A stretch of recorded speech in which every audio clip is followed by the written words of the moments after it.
오늘 이 시간 우리에게 주시는 하나님의 말씀 마가복음 11장 12절에서 14절의 말씀이 되겠습니다. 마가복음 11장 12절에서 14절에 있는 말씀 한 목소리로 합독하시겠습니다. 이튿날 그들이 베다니에서 나왔을 때에 예수께서 시장하신지라 멀리서 잎사귀 있는 한 무화과 나무를 보시고 혹 그 나무에 무엇이 있을까 하여 가셨더니 가서 보신즉 잎사귀 외에 아무것도 없더라. 이에 무화과의 때가 아님이니라. 예수께서 나무에게 말씀하여 이르시되 이제부터 영원토록 사람이 내게서 열매를 따 먹지 못하리라 하시니 제자들이 이를 듣더라. 아멘. 오늘 우리가 함께 읽은 마가복음 11장 12절로부터 14절에서는 열매 맺지 못하는 무화과 나무에게 이제 영원히 사람들이 내게서 열매를 따먹지 못하리라 라고 하는 그 파괴, 멸망의 말씀을 선포하신 것이 오늘 주시는 마가복음 11장 12절로 14절의 말씀인데, 특별히 이 말씀의 의미가 무엇인가를 우리가 한 번쯤 생각해 보셔야 합니다. 특별히 오늘 주시는 본문의 말씀을 우리가 한 절씩 생각하면서 그 말씀의 의미를 생각하도록 하겠습니다. 오늘 주시는 본문의 말씀에 이튿날 그들이 베다니에서 나왔을 때에 예수께서 시장하신지라 이렇게 기록되어 있는데, 이 이튿날은 예수님이 예루살렘에 들어가신 그 다음 날을 이야기합니다. 그 다음 날 아침에 예수님께서 그 전날 예루살렘 성에 들어가셔서 성전을 돌아보셨지만 그러나 그때가 낮이 저물었기 때문에 제자들을 데리고 베다니로 가셨다 이렇게 기록하고 있습니다. 그것과 연결되어져서 12절에 이튿날에 그들이, 즉 여기서 말하는 그들은 예수님과 예수님의 12제자를 의미합니다. 그래서 그들이 베다니에서 나왔을 때에 예수께서 시장하셨다라고 하는 겁니다. 오늘 주시는 본문의 말씀에 예수님이 왜 배고프셨느냐라고 하는 것에 대한 설명은 없습니다. 성경 본문의 내용을 좀 더 잘 설명하기 위해서 어떤 주석가들은 아마도 예수님께서 베다니 아마 마리아네 집에서 머무르셨던 것이 아니라 아마도 예수님이 그 밤에 금식하시면서 기도하시지 않았겠는가 이렇게 추정을 합니다. 그래서 예수님이 시장하셨다. 그러나 본문에서는 어떤 힌트도 우리에게 주지 않습니다. 그런데 13절에 의하면 잎사귀가 있는 한 무화과 나무를 보시고 혹 그 나무에 무엇이 있을까 하여 가셨더니 가서 보신즉 잎사귀 외에 아무것도 없더라. 이는 무화과의 때가 아님이라. 오늘 주시는 본문의 말씀을 우리가 이해하기 참 어려운 것 중 하나는 예수님께서 지금 때가 무화과의 때가 아닌 줄을 모르실 리가 없었다라고 하는 거예요. 그런데 모르실 리가 없는 예수님께서 잎사귀 있는 무화과 나무에 가서 무엇이 있을까, 열매가 있을까 이렇게 찾아본다라고 하는 것이 무슨 의미일까라고 하는 것을 우리는 생각하셔야 합니다. 특별히 우리가 잘 알다시피 무화과 나무는 1년에 2차례 열매를 맺습니다. 처음 열매는 5, 6월에 열매를 맺고 거기에서 이제 두 번째 열매를 맺는 것은 8월부터 10월 사이에 한 번 더 열매를 맺게 됩니다.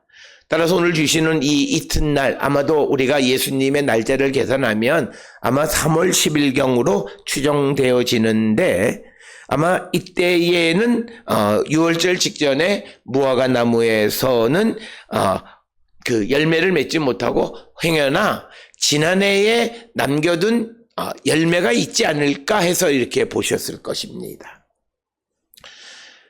그래서 오늘 주시는 본문의 말씀에서 우리에게 중요한 것은 예수님이 무엇이 있을까 하여 보셨던 것은 불가능한 것 속에서 혹시 뭔가 있을까라고 하는 불가능의 가능성을 보신 겁니다. 사람들이 생각할 때 믿음 안에 있는 사람들은 가능한 것만 생각합니다. 그래서 가능한 것에 가능한 열매를 맺으려고 합니다. 그러나 주님은 불가능한 것 속에서 가능한 것을 찾으시기도 하는 분임을 우리에게 보여주고, 그때 주님이 쓰시고자 할 때에 열매를 맺지 못했을 때 그것의 열매를 영원히 맺지 못하도록 저주하시는 내용이 오늘 주시는 본문의 말씀이 되겠습니다. 오늘 우리가 살고 있는 이 시대에 우리의 문제는 가능한 것만 하려 하는 것이 가장 큰 문제입니다. 그 가능한 것만 하려는 것은 믿음이 아닙니다. 믿음은 불가능한 것에서 무엇인가를 하려고 하는 겁니다. 오늘 우리가 살고 있는 이 시대에 사람들의 신앙이 예전만 못하다 말하는 가장 큰 이유는 인간의 이성이 발달되고 합리적인 생각과 과학적인 그런 정보 기술로 말미암아서 사람들이 이제는 할 수 있는 것만 하려 합니다. 그렇기 때문에 종교의 영역이 점점 우리의 삶에서 밀려나가고 있습니다. 그래서 사람들은 흔히 과학적이고 이성적이고 합리적으로 불가능하다면 안 된다고 생각하는데, 오늘 주시는 본문의 말씀에서 분명 예수님은 이 가나안 땅, 즉 나사렛에서 태어나셨고 고향은 베들레헴이지만 나사렛에서 자라신 분이기 때문에 그곳의 농사에 대해서 더 잘 알고 계시는 분으로서 지금 이때에 무화과의 때가 아니라는 것은 너무나 잘 알고 있는데, 그럼에도 불구하고 그 나무에서 무엇이 있는가를 찾으셨다는 겁니다. 그런데 거기에 아무것도 없는 것을 보시고 14절에서 예수님께서 말씀하시기를 이제부터 영원토록 사람이 내게서 열매를 따먹지 못하리라 하시니 제자들이 이를 듣더라. 즉 그 나무가 영원토록 열매를 맺지 못하게 됨을 말씀하신 것이 되겠습니다. 따라서 오늘 주시는 13절의 말씀을 통해서 예수님은 불가능한 것을 때로는 찾으시기도 한다라고 하는 거예요. 그래서 무엇이든지 간에 우리는 무엇이든지 할 수 있는 주님을 믿고 의지하며 살아가는 자들로서 주님이 내게 무엇을 요구하시더라도 그것을 드릴 줄 아는 그런 믿음을 갖는 자들이 되어야 한다. 그래서 오늘 주시는 이 무화과 나무에서 아무것도 없는 것을 보시고 14절에 그 나무를 아무 열매도 맺지 못하게 하신다라고 하는 이 말씀은 우리에게 매우 심각한 것, 특히 현대를 살아가는 사람들에게는 매우 심각한 말씀을 우리에게 주시는 겁니다. 겉으로는 이 나무가 살아 있습니다. 잎사귀도 파릇파릇 자랍니다. 그런데 주님의 필요입니다. 주님은 지금 시장하셔서 뭔가 거기에 작년에 남겨둔 무화과든지 뭔가가 있지는 않나 해서 기웃거리시는, 그 기웃거리심은 그저 한번 보는 게 아니라 불가능한 곳 속에서도 가능하다라는 생각 속에서 뭘 찾아보는 겁니다.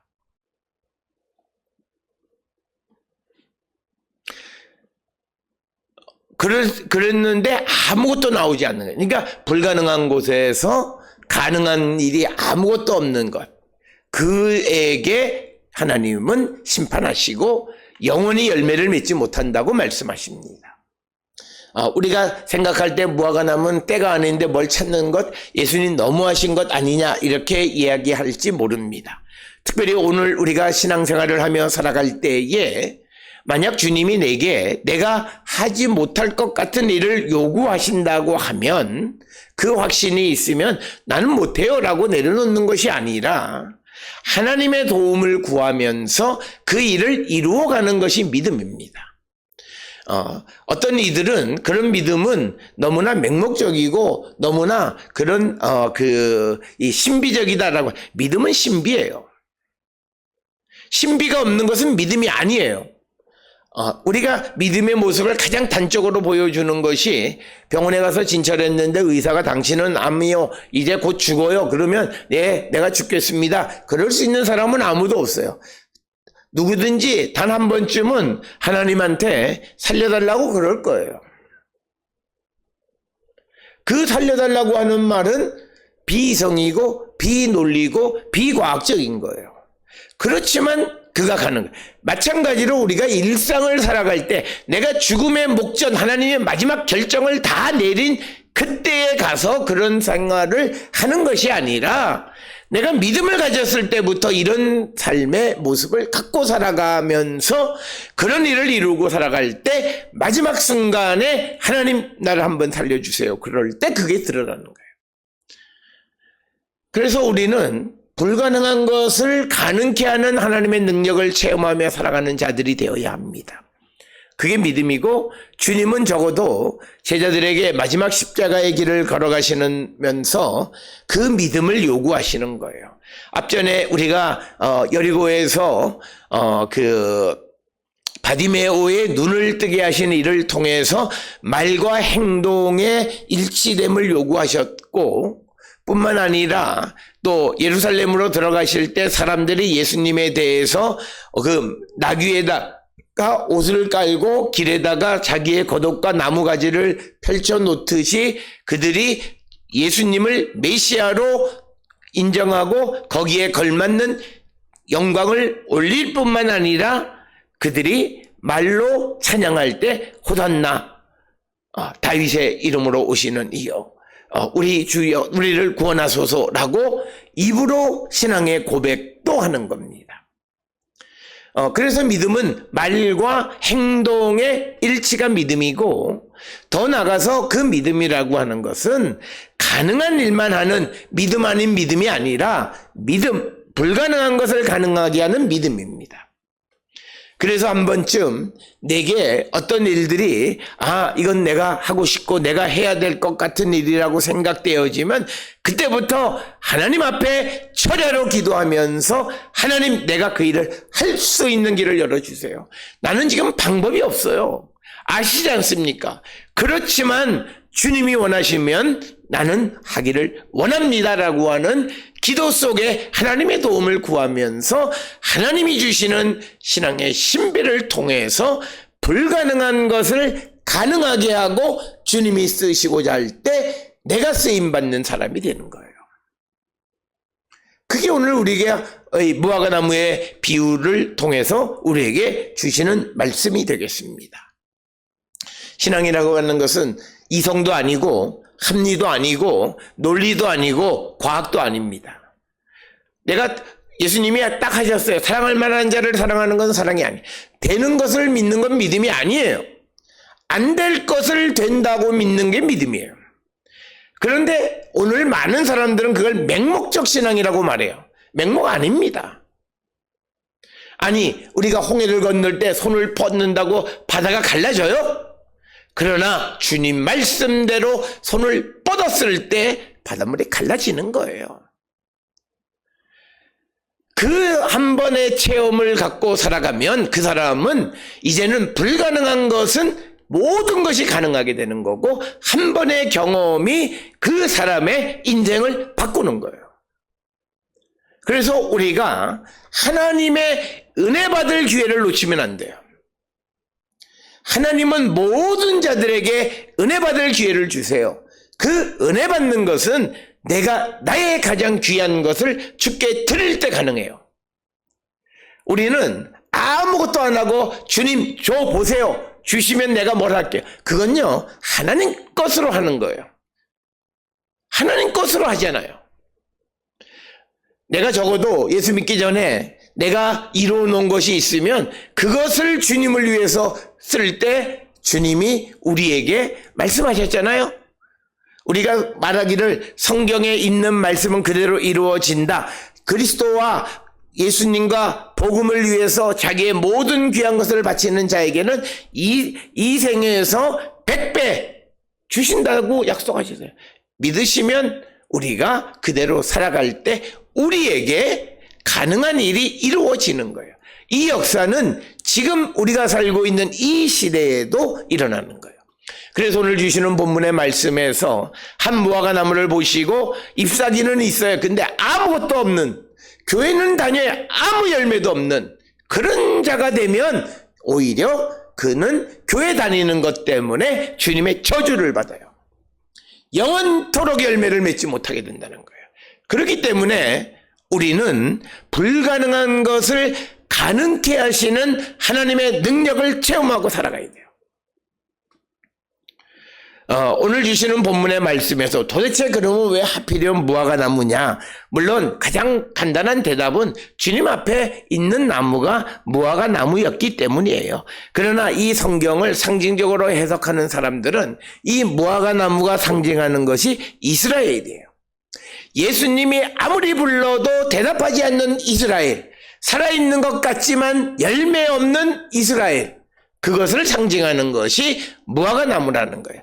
그래서 아무 열매도 맺지 않는 그 무화과 나무, 그 이스라엘, 비록 하나님이 택하시긴 했지만 아무런 열매를 맺지 못해요.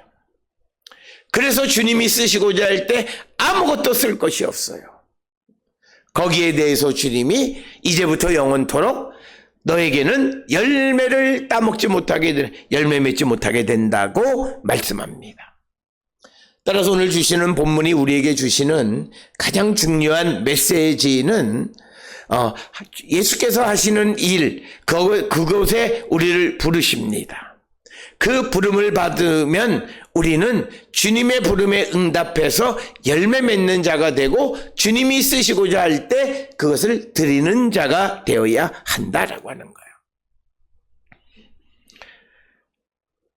그런데 만약 주님이 쓰시고자 할 때 열매가 없고 주님께 드리지 못하면 배고프실 때 뭔가 먹을 수 있는 무화과 나무에서 아무것도 얻지 못하면 주님은 그 나무에게 영원토록 열매 맺지 못할 것이라고 말씀하고 있습니다.